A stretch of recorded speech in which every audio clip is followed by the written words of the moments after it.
नमस्कार. हे आमचा पिंपरी शाली सुकळी रस्ता. तुम्ही रस्त्याची अवस्था बघितली असेल.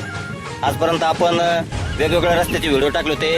आमचे बंधू राहुल नवतर यांनी पण वेगवेगळे रस्ते तुम्हाला दाखवलेले आहेत. आज हे सुकळी रस्ता राहिला होता बघा. सुकळी रस्त्याला आपण आलो होतो. या रस्त्याची अवस्था अतिशय बिकट झालेली आहे. मायबाप सरकारला कधी जाग येणार आहे हे आपल्याला काय माहित नाही. आता जनता रस्त्यावर उतरल्याशिवाय राहणार नाही. लवकरात लवकर जर पिंपरी शालीला जोडणाऱ्या सगळ्या रस्त्यांचं जर काम झालं नाही तर आम्ही तीव्र प्रकारचं आंदोलन या नेवासा फाटा या ठिकाणी रस्ता अडवून करणार आहे, अशी आमची या व्हिडिओच्या माध्यमातून शासनाला साध आहे.